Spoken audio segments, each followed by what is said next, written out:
Pour le Rassemblement national, Madame Kouativi, vous avez la parole pour 5 minutes. Oui, il n'y a pas les amendements avant.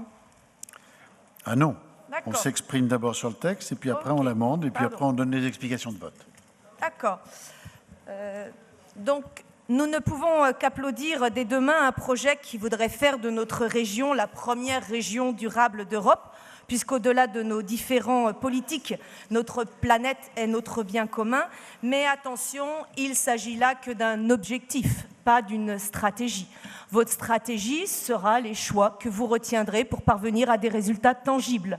Or, nous restons méfiants. Par exemple, sur la qualité de l'air. Dès demain, en commission permanente, vous allez faire voter un projet d'investissement de 2 millions d'euros dans une ligne de bus 100% électrique à Valence. Pourquoi ne pas préférer des trolleybus avec une alimentation classique par caténaire, plus économique, plus robuste et plus écologique car sans composants chimiques? Et attention, l'usage d'un moteur électrique n'engendre pas de pollution sur le lieu d'utilisation. Mais c'est oublier un peu vite qu'il a fallu produire l'électricité et que cette production est aujourd'hui aux 2/3 fossiles dans le monde. Rien qu'en Allemagne, où l'électricité est à 50% au charbon et 10% au gaz, une voiture électrique engendre, fabrication comprise, les mêmes émissions par kilomètre qu'une voiture à essence. Alors dans ces conditions, parler de propreté, c'est pour un véhicule électrique, soit de l'ignorance, soit de l'imposture. Cela nous amène donc nécessairement au sujet de quelle production et quelle consommation d'énergie en Auvergne-Rhône-Alpes pour demain. Vous souhaitez dans un premier temps une augmentation de la production de NR de 50%, soit, puisque investir dans les énergies renouvelables est en tête des 10 commandements de tout militant pro-climat qui se respecte. Mais de quel ENR parlons-nous? Du bois énergie, de la méthanisation? Vous faites la promotion d'énergie émettrice de CO2 et vous favorisez la déforestation et l'appauvrissement des sols. De l'éolien, du solaire, l'intermittence de ces énergies ne leur confère aucun avenir et la focalisation médiatique sur ces deux sources d'énergie reste l'arbre qui cache la forêt. Vous nous assurez des créations d'emplois. Vous savez pertinemment que l'essor d'une nouvelle activité se fait au détriment d'une autre. Vous oubliez de raisonner par effet de transfert, c'est-à-dire de chiffrer tous les emplois qui seront détruits ailleurs par effet direct ou indirect. On ne parle pas ici non plus du coût de l'énergie qui va s'en trouver nécessairement augmenté. Si l'électricité se met à coûter plus cher et que le consommateur conserve toujours le même budget, faute de croissance en Europe, il va nécessairement dépenser un peu moins ailleurs, ce qui se traduira, toutes choses confondues égales, par moins d'emplois. Dans un deuxième temps, vous souhaitez une baisse globale des consommations de 23%.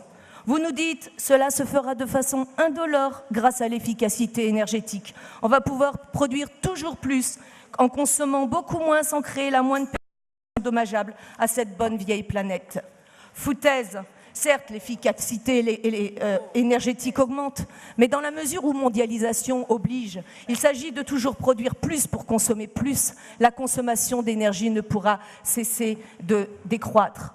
La notion de croissance verte n'est qu'une vaste fumisterie pour nous dire que demain tout sera sous contrôle et en fait la situation semble chaque jour nous échapper un peu plus.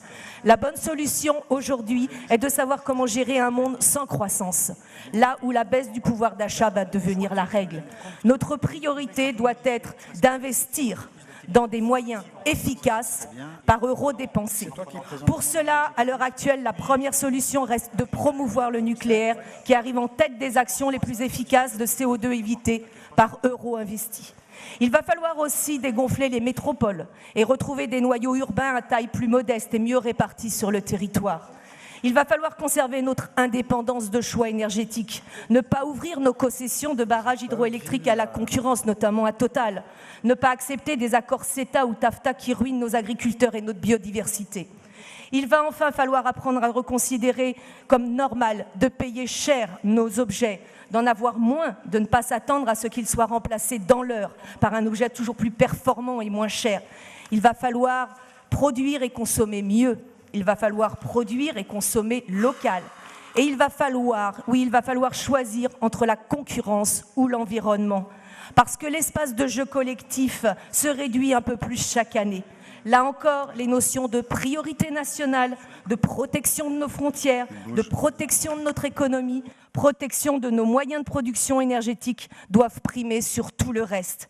Et puis n'oublions pas, comme tout le monde va devoir faire des efforts, ceux qui sont aux commandes devront en faire eux-mêmes, et suffisamment pour donner envie au reste de la population d'en faire, sans se sentir les dindons de la farce. En conclusion, nous voterons pour ce plan à l'objectif louable, mais la stratégie retenue sera sans aucun doute à milieu de notre conception de notre société de demain, et nous serons, hélas, assurément amenés à voter contre les mesures d'application retenues pour déployer ce plan. Je vous remercie. La parole est à Madame Marie-Hélène